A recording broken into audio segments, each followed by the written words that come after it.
Baik, Assalamualaikum warahmatullahi wabarakatuh. Pada kesempatan ini saya mau share kepada kita bersama tentang panduan tata cara takbir dan sholat Idul Fitri atau serta amalan-amalan sunnah yang dilakukan di Hari Raya Idul Fitri pada suasana COVID-19.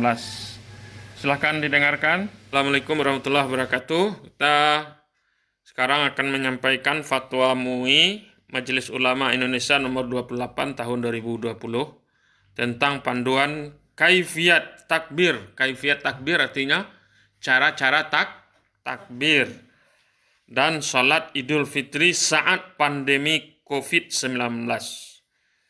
Nah, ketentuan dan panduan hukum ini sebelumnya ini ada dasar-dasar ayatnya panjang ini. Ayatnya ini, hadisnya ini ada 12 halaman. Nanti kita ambil yang penting-penting saja.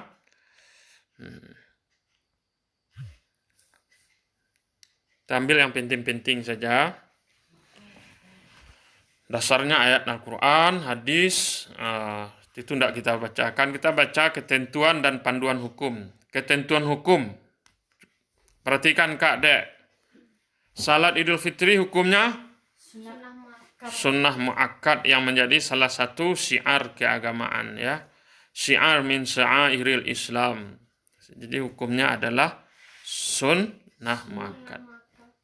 Salat Idul Fitri disunnahkan bagi setiap muslim baik laki-laki maupun perempuan, merdeka maupun hamba sahaya, dewasa maupun anak-anak, sedang di kediaman maupun sedang bepergian, boleh orang yang merantau sedang perjalanan boleh, secara berjamaah maupun sendiri. Nah, berarti boleh salat Idul Fitri sendiri.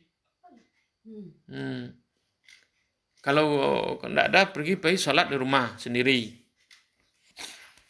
Oke, paham? Yang kedua, sholat Idul Fitri sangat disunnahkan untuk dilaksanakan secara berjamaah di tanah lapang atau masjid, musala, dan tempat lainnya. Sangat dianjurkan di tanah lapang supaya orang ramai.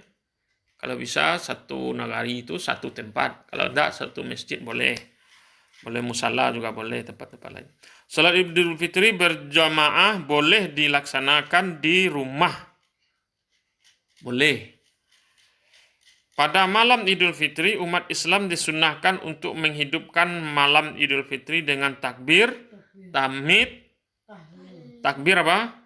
Allahu Akbar, tahmid, Alhamdulillah, tasbih, subhanallah, serta aktivitas ibadah lain, zikir dan sebagainya. Itu ketentuan secara umum. Nah, bagaimana dengan ketentuan pelaksanaan Idul Fitri di suasana COVID-19? Coba perhatikan ini. 1. Jika umat Islam berada di kawasan COVID-19 yang sudah terkendali pada saat 1 Syawal, kendali tanggal 1 Syawal besok, tanggal berapa Idul Fitri? Tanggal 24. Nah, yang salah satu ditandai dengan angka penularan menunjukkan kecenderungan menurun. Kalau tanggal 1 itu menurun, dan kebijakan pelonggaran aktivitas sosial yang memungkinkan terjadinya kerumunan berdasarkan ahli yang mengatakan boleh buka masjid, boleh, yang kredibel dan amanah, maka sholat Idul Fitri dilaksanakan dengan cara berjamaah di tanah lapang, masjid, musala, dan tempat lain. Boleh. Ketentuannya, kalau suasana COVID sudah mulai menurun dan disampaikan oleh ahli. Yang kedua, jika umat Islam berada di kawasan, jadi MUI tidak melarang sholat Nah, itu yang perlu digarisbawahi. MUI hanya memberikan batasan-batasan kalau yang boleh, yang tidak boleh begini. Yang kedua, jika umat Islam berada di kawasan terkendali atau kawasan yang bebas COVID-19 dan diyakini tidak terdapat penularan seperti di kawasan pedesaan atau perumahan, terbatas homogen, tidak ada yang terkena COVID dan tidak ada yang keluar masuk, Sholat Idul Fitri dapat dilaksanakan dengan cara berjamaah di tanah lapang dan musala. Tidak ada syarat. Kalau tidak ada, mungkin di kampung kan, di kampung-kampung, di peninggahan, kalau tidak ada, memang orang tertular sampai kini, boleh sholat jamaah, silakan. Jadi tidak ada ulama MUI melarang ini. Yang ketiga, yang keberapa lagi? 4. Pelaksanaan sholat Idul Fitri baik di masjid maupun di rumah harus tetap melaksanakan protokol kesehatan dan mencegah terjadinya potensi penularan. Sekarang masuk kepada panduan kaifiat sholat Idul Fitri. Nah, ini kan biasa, sholat Idul Fitri biasa lah kan. Mungkin tidak perlu kita jelaskan nih. Sebelum sholat disunahkan bacaan takbir. Allahu Akbar, Allahu Akbar, Allahu Akbar. La ilaha illallah, wallahu akbar. Allahu akbar walillahil hamd. Jadi salat dimulai dengan menyeru pakai nanti as-salatul jami'ah, salatul jami'ah, itu tidak ada azan ya. Lalu baca niat, lalu membaca takbir, Allahu akbar. Takbir pertama barat tadi kan 7 kali takbir, antara takbir kita baca subhanallah walhamdulillah wala ilaha illallah, kemudian baca Fatihah, ruku, kemudian pada rakaat kedua sebelum membaca Al-Fatihah takbirnya 5 kali di luar takbir yang berdiri, kemudian membaca subhanallah walhamdulillah antara takbir, lalu membaca surah Al-Fatihah, diteruskan membaca ayat, ruku, sujud, setelah itu salat, salam dan disunahkan. Nah, itu biasa itu ya. Nah, kita masuk kepada khutbah juga ini untuk khatib ini. Ini khatib, panduan khutbah ini perlu ini untuk orang yang salat Idul Fitri di rumah dan pakai khatib mandiri. Nah, ini caranya. Khutbah Id hukumnya sunnah, merupakan jadi panduan setelah salam disunahkan mendengarkan khutbah. Nah, panduan cara khutbah begini. Khutbah Id hukumnya sunnah yang merupakan kesempurnaan dari sholat Id. Nah, jadi nanti kalau di rumah itu ada yang bisa jadi khatib, laksanakan khutbah. Kalau tidak ada, cukup sholat Id. Cukup sholat Id saja 2 rakaat seperti yang dicontohkan tadi. Khutbah Id dilaksanakan dengan 2 khutbah, dilaksanakan dengan berdiri, di antara keduanya disahkan dengan duduk sejenak. Khutbah pertama dimulai dengan takbir 9 kali, Allahu Akbar, Allahu Akbar, Allahu Akbar, Allahu Akbar, Allahu Akbar, Allahu Akbar, Allahu Akbar, Allahu Akbar, Allahu Akbar 9 kali. Maka khutbah itu dimulai dengan 9. Khutbah pertama dilakukan dengan cara sebagai berikut: membaca takbir 9 kali, memuji Allah, Alhamdulillah, Alhamdulillah, kemudian membaca selawat kepada Nabi, kemudian berwasiat dan takwa, membaca Al-Quran. Khutbah kedua dilakukan dengan cara sebagai berikut: membaca takbir, memuji Allah sekurang-kurangnya, membaca Alhamdulillah, baca salawat, kemudian berwasiat dengan takwa dan mendoakan. Jadi kalau fatwa MUI ini masih alirannya khutbahnya 2 sama seperti sholat Jumat. Nah, ketentuan sholat Idul Fitri di rumah, ini yang penting nih. Ini yang penting nih. Sholat Idul Fitri yang dilaksanakan di rumah dapat dilaksanakan secara berjamaah dan dapat dilakukan secara sendiri. Boleh berjamaah, boleh sendiri. Yang kedua, jika sholat Idul Fitri dilaksanakan secara berjamaah, maka ketentuannya sebagai berikut. Nah, sama dengan yang tadi itu jumlah jamaah, ini syaratnya jumlah jamaah yang minimal 4 orang. 1 orang imam, 3 orang makmum. Kemudian kaifiat sholatnya mengikuti ketentuan yang di atas. Usai sholat Id, khatib melaksanakan khutbah. Nah, kok khatib? Nah, pandai tidak orang tuanya jadi khatib? Seperti yang tadi itu, ketentuan khatib. Nah, itu biasanya tentu yang ustadz yang bisa khatib. Tapi kalau orang umum itu bisa. Kemudian kaifiat usai sholat Id, khatib melaksanakan. Kemudian jika jumlah jamaah kurang dari 4 orang, atau jika dalam pelaksanaan sholat jamaah di rumah tidak ada yang berkemampuan untuk khutbah, maka sholat Idul Fitrinya boleh dilakukan berjamaah tanpa khutbah. Jamaah saja. kalau tidak ada khatib. Jika sholat Idul Fitri dilaksanakan secara sendiri, maka ketentuannya sebagai berikut. Nah, kalau sendiri ketentuannya basamalah sholat, berniat sholat, dilaksanakan dengan bacaan pelan, tidak usah keras-keras. Tata cara pelaksanaannya mengacu pada yang tadi, tidak ada khutbah. Itu kalau mandiri. Nah, panduan takbir, setiap muslim dalam kondisi apapun, ini takbir lagi. Takbir,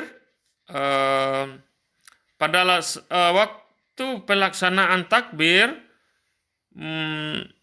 setiap muslim dalam kondisi apapun disunahkan menghidupkan, bukan menghidupkan kaset, menghidupkan malam Idul Fitri dengan takbir seperti tadi, menyeru keagungan Allah. Jadi, tidak pun ke masjid, di rumah pun kita harus takbir, Bon. Takbir salat, Allahu Akbar, Allahu Akbar, Allahu Akbar, gitu. Oke. Yang kedua, waktu pelaksanaan takbir mulai dari sejak kapan diperintahkan takbir? Mulai dari pelaksanaan takbir, dimulai tenggelamnya matahari di akhir Ramadan nanti hingga jelang dilaksanakannya salat Idul Fitri. Itu takbir. Sudah itu, tidak ada lagi takbir. Nah, ini masyarakat kan banyak juga yang salah nih. Kalau di Idul Adha itu 3 hari kita dianjurkan takbir terus. Tapi kalau Idul Fitri, sunnah takbirnya hanya mulai dari terbenam matahari di akhir Ramadan sampai sebelum salat Id. Kalau Idul Adha 3 hari turut-turut. Nah, itu bedanya takbir hari raya Adha dengan Idul Fitri. Nah, kan karena masyarakat kan sama saja, kadang-kadang sebagian ya. Yang mau berapa lagi? Waktu. Nah, disunahkan membaca takbir di rumah, boleh, di masjid, di pasar, kendaraan, di jalan, di rumah sakit, di kantor, di tempat-tempat. Pelaksanaan takbir bisa dilaksanakan sendiri, bersama-sama dengan cara jahar atau sir. Nah, dalam situasi pandemi yang belum terkendali, takbir bisa dilaksanakan di rumah, di masjid, oleh pengurus takmir, di jalan oleh petugas atau jamaah secara terbatas, dan juga melalui media televisi, radio, media sosial, media digital, dan lain. Nanti kita boleh cari bacaan takbir, posting di Facebook, boleh juga. Itu untuk mensiarkan agama Islam. Kemudian umat Islam, pemerintah dan masyarakat perlu menggemakan takbir, tahmid, tahlil itu sebagai tanda syukur sekaligus doa agar COVID-19 segera diangkat oleh Allah. Nah, sekarang terakhir, panduan apa saja amalan yang disunahkan di hari Idul Fitri? Apa kira-kira? Kak, apa saja amalan sunnah di Idul Fitri pada hari raya Idul Fitri itu apa amalan sunnah? Nah, ini juga dikasih panduan oleh MUI ini supaya perlu kita ketahui. Pertama, mandi memotong kuku. Mandi, potong kuku. Paham tidak toh? Mandi, potong kuku. Tidak mandi itu. Itu disunatkan itu. Beda dengan hari yang lain itu. Hari lain tidak mandi biasa. Kalau Idul Fitri, kalau kakak sekali 3 hari tidak mandi kan? Dedek sekali 2 hari kan? Yang kedua, memakai pakaian terbaik dan wangi-wangian. Pakaian terbaik, bukan pakaian baru. Terbaik. Nah, itu salah juga itu. Al-id, laisal id, bukan id man labisal jadid, orang yang memakai pakaian baru. Walakinnal id ziyadatul, apa itu? Ada hari raya itu bukan memakai pakaian baru, tapi memakai pakaian yang terbaik. Jadi kalau dikumpul baju, kalau ayah itu dicalip, dikumpul baju, berbuah baju ya, pokoknya yang bisa dipakai. Nanti ambil baju kan, sekarang kita kan tidak dapat kita tidak beli lebaran karena COVID kan. Lebih baik kita sedekahkan uangnya untuk orang kan, kalaupun ada kan. Nah, ya kan. Jadi nanti ambil baju, pilih yang terbaik. Itu disunatkan, bukan yang baru. Nah, itu perlu jadi garis bawah. Kemudian memakai apa lagi? Makan sebelum melaksanakan sholat Idul Fitri disunatkan.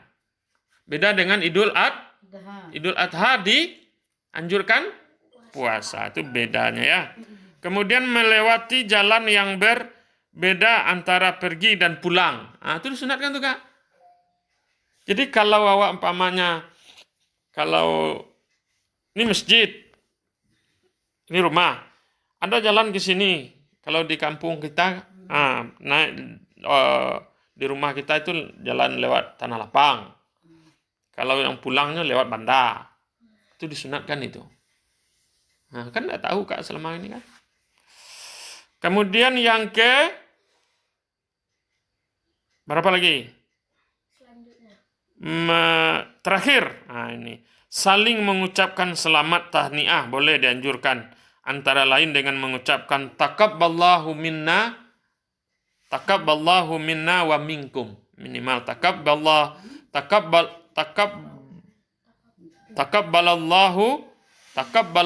minna wa minkum. Apa? Takabbalallahu minna wa minkum. Ucapan untuk selamat supaya orang karena sudah melakukan puasa selama 30, kita membaca apa bacaannya Kak? Takabbalallahu minna wa min, ada juga ditambah takabbal ya karim. Takabbalallahu minna wa minkum. Itu amalan sunat, ada 6 amalan sunat di hari raya Idul Fitri yang disampaikan juga oleh Majelis Ulama. Demikian saja, ini ditetapkan bulan Mei 2020 Majelis Ulama Indonesia Komisi Fatwa Profesor Dr. Haji Hasanuddin AF Ketua, ya. Kemudian sekretarisnya Dr. HM Asrorun Ni'am Soleh MA, sekretaris Profesor Dr. majelisnya ya. Kemudian mengetahui Dewan Pimpinan, kemudian ada ketua umum dan sekjen. Nah ini tentu nanti pelaksanaannya sesuai dengan daerah masing-masing. Nah yang jelas itu panduannya untuk sholat. Demikian saja, terima kasih. Mudah-mudahan ada manfaatnya. Assalamualaikum warahmatullahi wabarakatuh.